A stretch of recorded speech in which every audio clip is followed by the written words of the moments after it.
모두의 체형 톡톡 구독, 좋아요, 알림 설정 부탁드려요.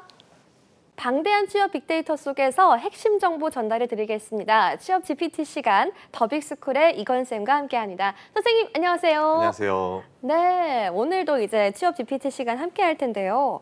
어떤 주제를 가지고 이야기해 볼까요? 오늘은 화이트 바이오에 대해서 한번 이야기를 해보려고 합니다. 화이트 바이오요? 화이트 바이오. 화이트 리스트는 아는데 화이트 바이오는 또 어떤 걸까요? 그러니까요, 매번 이렇게 좀 다른 용어들이 나오는 것 같아요. 너무 어려워요. 맞습니다. 뭐 사실 익숙해져야 되는 게 우리 취준생들의 숙명 아니겠습니까? 맞아요. 네. 화이트 바이오는요, 공장 굴뚝에서 나오는 검은 연기를 하얀색으로 바꿀 수 있다라는 그런 의미를 담은 용어라고 해요.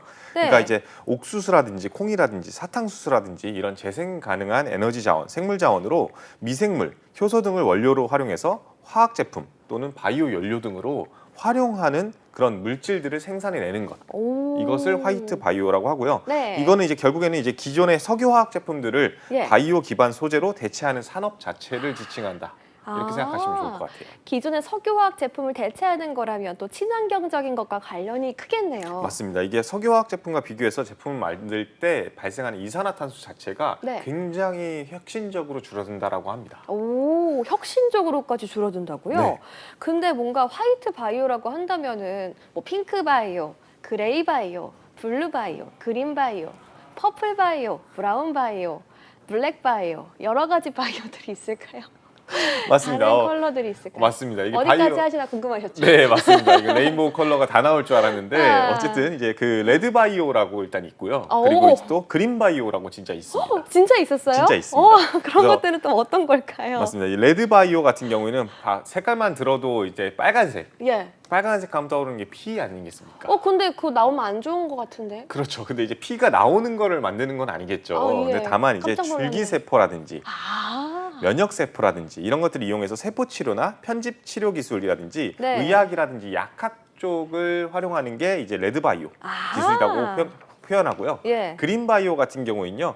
딱 이제 그린 하면은 당연히 식물이 떠오르지 않습니까? 예. 그래서 유전자 도입 식물이라든지 무공해 생물 농약이라든지 예. 주로 농수산식품 이런 분야에서 활용되는 기술이다. 오. 이렇게 생각하시면 좋을 것 같아요. 아까 화이트 바이오의 개념을 딱 들었을 때 좀 더 포괄하고 약간 그럼 정말 많은 제품들이 있겠지만 뭐가 있을지 잘 떠오르진 않는다 이런 느낌이 있었거든요. 맞습니다. 구체적으로 어떤 제품들이 있는지도 소개해 주세요. 저 같은 경우에도 사실 이제 화이트 바이오 제품을 근처에 찾을 수 있을까라고 의문을 많이 가지고 있었거든요. 네. 근데 최근에 제가 이거를 조사하면서 너무 목이 말라서 편의점에 갔다가 예. 봉투 필요하세요라길래 예. 네, 뭐 이것저것 사서 예. 봉투 주세요라고 했는데 평소에 잡았던 봉투랑 촉감이 아예 다른 거예요. 오. 그래서 이게 뭐지? 봉투가 약간 그 느낌이 우리가 알고 있는 그 검은색 비닐봉다루 그런 네. 느낌이 아니라 네. 약간 까끌까끌한 뭐 그런 느낌이 있어서 미끌하지 않았나요? 미끌하지 않았습니다. 오. 사실 이게 무슨 촉감이 짜고 딱 봤더니 이 미생물에 의해서 완전 분해가 가능합니다라고 써 있더라고요. 아, 이런 운명적인 만남이 또 있었어요. 그렇죠. 그 밑에 친환경 봉투라고 와. 써 있더라고요. 이게 바로 화이트 바이오라고 볼 수 있을까요? 그렇죠. 그것이 화이트 바이오의 대표적인 예시더라고요. 이거는 오. 이제 PLA라 그래가지고 네. 폴리라틱 애시드라는 제품으로 네. 만들어진 건데 예. 이런 것들이 대표적으로 이제 옥수수라든지 사탕수수 같은 것들로 만들어지는 거고요. 아. 기본적으로 편의점 도시락 아니면 배달 용기 오. 이런 것들에 많이 활용된다라고 합니다.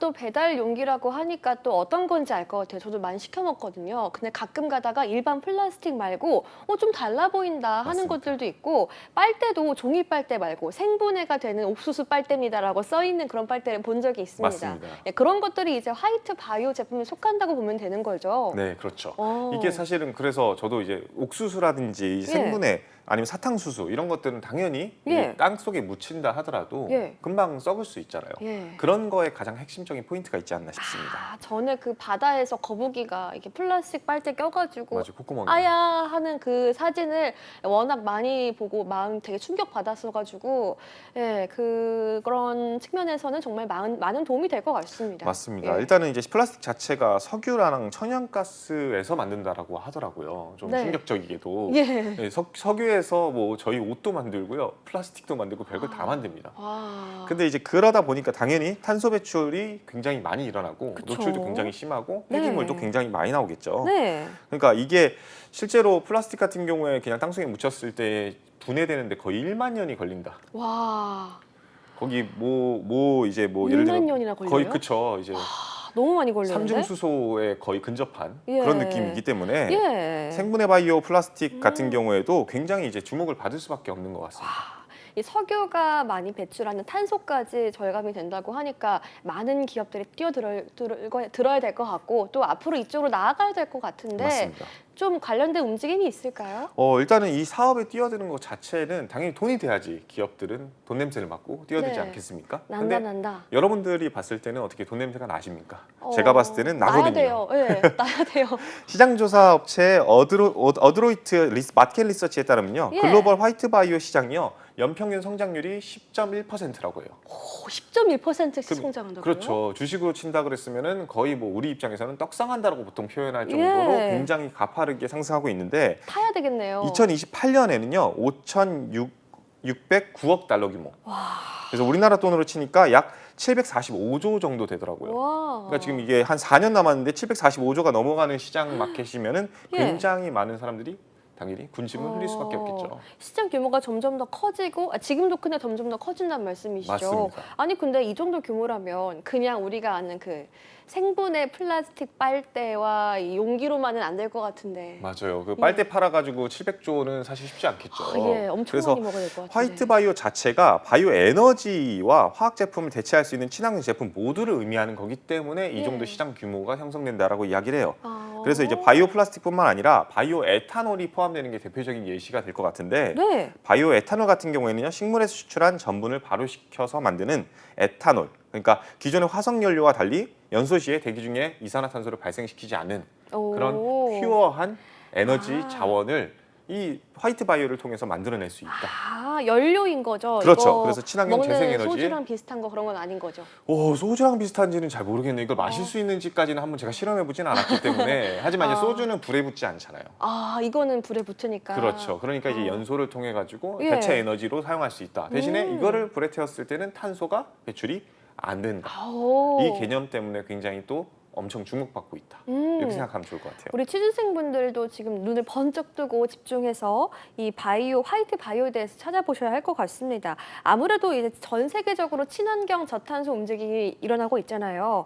화이트 바이오 사업들에게도 전 세계적인 뭔가 주목이 있을 것 같아요. 그렇죠. 이제 전 세계에서는 아무래도 탄소 절감이라든지 네. ESG 경영이라든지 이런 것들이 굉장히 화두잖아요. 네. 그러니까 당연히 전 세계 선진국들은요 이거에다가 많은 인풋을 투자하고 있고요. 네, 먼저 가야 되는 거잖아요. 맞습니다. 선점해야죠. 그렇죠. 그러니까 정책 자체도 우리가 심지어 이웃 국가 중에는 너무 매연을 많이 발생시키는 거 아니냐 하는 그 국가마저도 네. 사실 정책적으로 투자를 많이 하고 있습니다. 아. 그래서 그리고 이 기술력 자체가요. 예. 우리나라보다 심지어 빠르다는 게 사실 어떻게 보면 좀 문제인 것 같아요. 우리도 좀 약간 자각을 해야 되지 않나. 분발해야 되겠네요. 맞습니다. 한국과학기술기획평가원에 따르면요, 2020년 기술수준평가에서요, 네. 친환경 바이오 소재 및 바이오 폐자원, 에너지화 등의 바이오 산업 관련 핵심 기술이요, 경쟁력 자체가 미국에 대비해서 한 3년에서 4년 정도?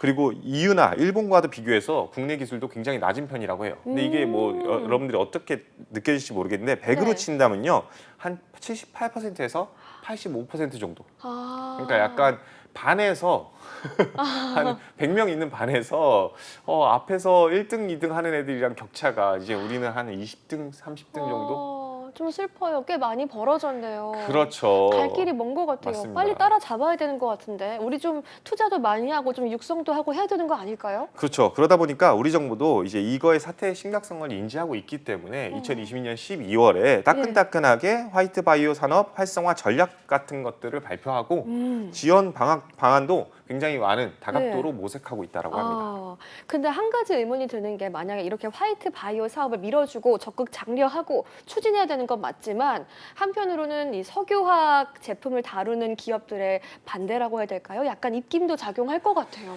우리나라가 만약에 오펙 가입 국가였다.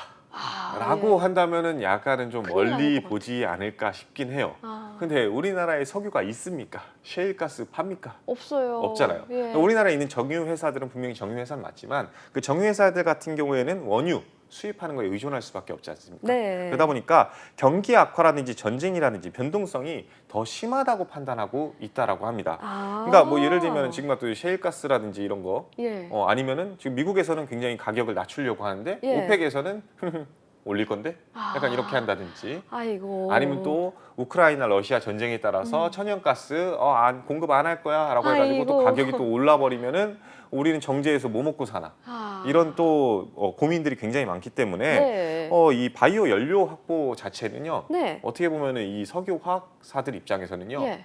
미래 먹거리인 겁니다. 새로운 기회의 땅이라고 볼 수 있겠네요. 그렇죠. 이게 내 것을 잘라서 내주는 게 아니라 오히려 그쪽으로 진출하면 되는 거잖아요. 그렇죠. 원료 수입을 굳이 해외에 의존하지 않고 예. 설사 의존한다고 할지라도 옥수수 전부는 이 원유만큼의 그런 변동폭을 갖고 있지 않기 때문에 아. 그렇기 때문에 좀 더 예. 이거 가능하지 않나 라는 아. 생각 때문에 굉장히 블루오션으로 보고 있습니다. 와, 지금 뭐 정유나 화학 회사들 취업 준비하시는 분들은 눈을 번쩍 뜨고 또 집중해야 되는 포인트가 나왔습니다.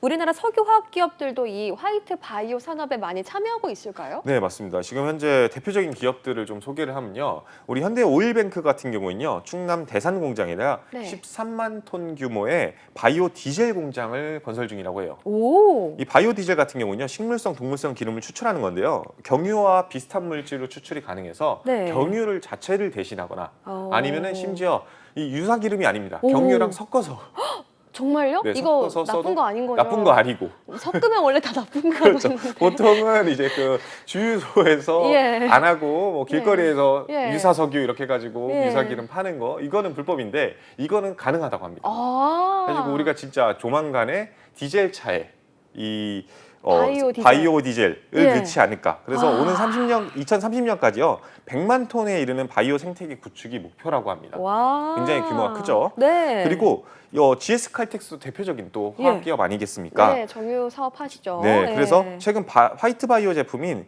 1.3 프로판 다이올이라는 것들을 자체 생산 기술을 확보해가지고 예. 실제로 생산 판매를 시작했다라고 합니다. 그래서 굉장히 많은 기업들이 참여를 하고 있고요. 이 밖에도 CJ 제일제당, LG화학, 포스코 인터내셔널, 삼양사 등 국내외 생분해 플라스틱 소재 기업들이 참여하는 화이트 바이오 친환경 신환경 기술 연구조합을 네. 출범하기도 했다라고 합니다. 와, 이거 제목이 너무 긴데요. 맞습니다. 이게 화이트 그냥 바이오 간단하게 뭐 순환 바이오 연합이라고 해도 될 것 같은데. 화바연 이렇게 하면 맞습니다. 될까요? 화바연. 네, 여러 가지 기업들이 참여하고 있는데 석유, 뭐 정유 화학사들은 그렇다고 하더라도 쌤 말씀하셨던 CJ 제일제당, 뭐 삼양사, 제일제당은 뭔가 옥수수랑 또 관련이 있을 것 같고 삼양사는 또 뭐예요? 삼양사는 이제 삼양. 라면이요? 그렇죠. 라면. 네. 아, 거기가 근데 도대체 여기 왜 참여하나 이런 생각이 들 텐데 옥수수 많이 가지고 있을까요? 옥수수도 많이 가지고 있고 오, 뭐 유기농 뭘까요? 제품들도 많이 가지고 있고 오. 여러 가지를 갖고 있겠죠. 네, 근데 궁금해요. 이제 그거 자체만으로 접근하기보다는 예. 일단 이분들이 왜 이거를 눈독 들이고 있는지부터 체크를 해보시면 좋을 것 같은데. 왜 눈독을 들이는 건가요? 자, 우리나라는 기본적으로 식품 기업들, 유통 기업들은요 어디에 의존할 수밖에 없을까요? 먹거리, 맛있는 거. 그렇죠, 먹거리. 네. 먹거리에 의존할 수밖에 없고요. 예. 먹거리는 언제 그런 매출이 많이 발생하나요? 먹는 사람들이 많을 때. 정답입니다. 먹는 사람이 많을 때. 근데 와. 우리나라 같은 경우에는 지금 현재 고령화, 아, 심지어 저출산. 인구가 줄고 있어서 맞습니다. 먹는 사람들이 줄고 그럼 이 사업을 하는 기업들한테는 위기가 될 수 있겠네요. 정답입니다. 이게 라면을 먹는 사람들이 많으면 많을수록 사실은 삼양사 입장에서는 굉장히 나이스하고 땡큐한 입장인데 네. 그 먹는 입 자체가 절대 수가 아, 줄어들기 때문에 네. 물론 이제 우리 가연 아나운서처럼 이제 뭐 한 번에 한 3봉을 먹는다라고 하면 사실은 그분들은 진짜 VIP겠지만 예. 보통 사람들은 보통 그렇지 않잖아요. 아, 네, 많이 그러다- 좀 드셔주세요. 그러다 예. 보니까 이제 인구 감소가 매출에 영향을 줄 수밖에 없다라는 아하. 그런 인식 때문에 예. 미래 먹거리 사업에도 눈독을 들일 수밖에 없고요. 그러다 보니까 이런 유통기업들, 식품기업들도 식품과 소재 사업에 많은 R&D가 이루어지고 있다라고 하고요. 오. 화이트 바이오 시장의 진출에 이제 진입 장벽 자체도요. 네. 앞서 말씀해 주신 것처럼 옥수수라든지 이런 것들을 다뤄봤던 그런 기술이 갖고 있기 때문에 네. 기업 진입 장벽이 낮을 수밖에 없겠죠. 그러면은 이렇게 식품과 뭐 유통 기업들에게도 화이트 바이오 에너지 관련 성과가 있을까요? 네, CJ 제일제당 앞서 말씀드렸는데 CJ 제일제당 같은 경우는요. 해양 생분해 소재 PHA 천연 폴리에스터 고분자 일종이라고 하는데 네. 이것들을 바탕으로 사업을 진행 중에 있고요. 그래서 오는 2025년까지 6만 5천 톤의 생산 능력을 확대하는 것을 목표로 하고 있다라고 합니다. 와. 그러니까 이제 해양 생분해라고 하는 것들을 이제 이해를 하셔야 되는 게 네. 앞서는 옥수수라든지 이런 것들을 얘기했는데 네. 사실은 그 친환경 소재 자체는요. 그 땅에서 자라는 옥수수도 있지만 네. 바다에서 자라는 해조류도 있기 아, 때문에 그랬구나. 그것도 생각을 하셔야 됩니다. 그러니까 네. 미역이죠. 한마디로 얘기하면 아. 미역으로 친환경 소재를 만든다. 오. 그리고 대상 기업 같은 경우는 그룹 네. 같은 경우는 청정원으로 보통 유명한데 정장원? 네, 맞습니다. 그곳 같은 경우에도 바이오 소재를 개발하고 있는데 석유계 소재를 대체할 수 있는 친환경 소재인 카다베린이라는 걸 개발해서요. 네. 나일론이라든지 오. 아니면 폴리우레탄 같은 것들을 대체하려고 노력 중에 있다고 합니다. 오. 그러니까 우리가 지금 입는 옷 같은 경우에도 대부분이 이제 석유에서 나오는 네. 제품들을 바탕으로 하는 경우가 많은데 예. 이거를 그냥 옥수수를 바탕으로 만드는 옷 와. 이런 것들이 진짜 가시화될 수 있다라는 거겠죠. 옥수수로 만드는 옷. 네. 맞습니다. 그리고 배고플 때 좀 먹을 순 없겠죠? 한번 시도를 해보직하지 않을까. 아. 전쟁 중에 구두도 씹어 먹었다는데 전쟁이 나면 어쩜 그렇죠. 소가죽이라고 해서 받아주셔서 감사합니다. 네. 그리고 이제 마지막으로 앞서 얘기했던 삼양홀딩스도 얘기했는데 네. 이 삼양사 같은 경우에죠 플라스틱 예. 원료로 사용할 수 있는 고순도 이소소르비드 상용화를 목표로 하고 있다라고 하고요. 네. 이거 같은 경우에는 옥수수로 만들어지는 100% 천연 바이오 물질이라고 합니다. 와. 그래서 이제 각자 이런 기술들을 바탕으로 친환경 신사업에 적극적으로 투자하고 있다. 이렇게 이해하시면 좋을 것 같아요. 진짜 석유화학 업체들부터 식품 유통기업들까지 적극적으로 뛰어들고 있었습니다. 쌤, 취준생들은 이런 정보를 또 어떻게 활용하면 좋을까요? 일단은 첫 번째는 많은 기업들이 그곳에 투자를 하고 있다는 그 자체만으로도 네. 사실 취준생들은 많이 눈독을 들여야 된다라고 생각합니다. 그쵸. 왜냐하면은 투자가 있는 곳에는 일자리가 창출될 수밖에 없거든요. 네. 그러다 보니까 이제 간단하게 본다면 화학과 출신들은 품질 관리 같은 직무나 화학 직무 같은 것들만 노리는 경우가 굉장히 많아요. 거기가 파이가 제일 크지 않나, 티오가 제일 많지 않나, 아니면 선배들이 다 거기에 갔으니까. 그렇죠. 근데 이제 그것도 접근 방법이 나쁜 건 아니지만 네. 분명히 이런 지금 제가 얘기했던 대표적인 기업들은요 새로운 부서가 창출될 수밖에 없을 거고 새로운 직무가 나올 수밖에 없을 겁니다. 그래서 미래 신사업들을 안다면요 해당 기업들의 산업군 혹은 네. 직무에 지원할 때 내가 새롭게 만들어갈 수 있는 그런 직무로 지원해보자 라는 생각으로 접근할 수 있지 않을까 싶고요. 네. 생명공학이라든지 화생명공학이라든지 아니면 화학공학과 출신들은요 아마 그래도 수업 시간에 네. 이런 생물 관련 화이트 바이오 관련된 이슈들을 분명히 접해봤을 거기 때문에 예. 좀 더 관심을 가져보시길 추천했으면 와, 좋겠습니다. 그리고 더 잘 알겠고 또 더 많은 기회가 열릴 수 있는 분야인 것 같아요. 화학 관련 맞습니다. 분들. 네. 그리고 두 번째는요 전통 시장 자체가 바뀌고 있다라는 그 사실조차도 네. 여러분들한테 굉장히 중요한 이슈라는 겁니다. 음. 정유사들이 석유 말고 다른 곳에 눈독을 들이고 있다는 그 자체 그리고 석유 기업들이 소재 개발하고 있다는 자체 이야기를요 그냥 그 기업이 그렇구나라고 해가지고 그냥 한 귀를 듣고 한 귀를 흘리지는 않으셨으면 좋겠어요. 안 돼요. 왜냐면요 제가 예전에 한번 일본의 조미료 회사를 얘기한 적이 있어요. MSG를 만드는 회사에 대해서 네. 거기 같은 경우에는 MSG 기술을 바탕으로요 고급 칩 패키징을 사용하는 ABF라는 그런 사업에 뛰어들어가지고 예. 이제는 이거 없이는 반도체를 못 만든다라고 할 정도입니다. 그때 말씀해 주셨잖아요. 맞아요, 어떤 기억하시죠? 그 화학적인 그런 작용을 잘 다루는 회사여가지고 조미료가 반도체 회사가 됐다. 맞습니다. 이 조미료 회사가 반도체 회사가 됐다. 예. 여러분들 이거는 진짜 일본만 가능하지 않을까? 그게 아니라 지금 삼양사라든지 CJ 제일제당 네. 이런 데들 식품사가 예. 갑자기 친환경 바이오 소재를 만들고 있다. 아. 갑자기 정유사가 됐다. 이런 미래도 멀지 않은 그러니까 네. 기존의 역량들을 바탕으로 우리가 이제 식품에 대해서 이해도 소재에 대한 이해도를 바탕으로 예. 신사업을 만들어낸다라고 한다면요. 해당 기술이 미래 먹거리의 시작 어떻게 보면 진짜 대한민국 먹거리, 이제 대한민국의 발전에 어떻게 네. 보면 준춧돌이 되지 않을까 이런 이런 생각으로 바라보시는 것도요. 네. 해당 영역에 눈여겨보시는 가장 큰 중요성이 있다라고 저는 생각합니다. 화이트 바이오 시장이 이제 막 커지고 있고 이제 막 주목을 받는 시장이다 보니까 어쩌면 우리 방송을 보고서 처음 이제 저런 게 있어? 나도 한번 해봐야겠다, 알아봐야겠다라고 뛰어든 여러분이 진짜 미래 30년 뒤에 커다란 우리 화이트 바이오 시장, 친환경 산업의 히어로가 될 수도 있겠다라는 생각이 들어요. 맞습니다. 예, 끝으로 해주고 싶으신 말씀 있을까요? 저희가 중요한 이야기는 거의 다 했으니까요. 네. 이 대표적인 기업들을 얘기했던 것들을 홈페이지를 한번 들어가 보시면 좋을 것 같아요. 홈페이지에요. 신사업군으로 해가지고 본인들이 어떤 것들을 눈독들이고 있고 어떻게 네. 투자하고 있는지가 자세히 나와 있으니까 네. 그걸 보면서 여러분들의 커리어 단계를 좀 계획해 보시기 바랍니다. 네. 지금까지 더빅스쿨의 이건쌤과 함께 화이트 바이오에 대해서 설명 잘 들었습니다. 쌤 고맙습니다.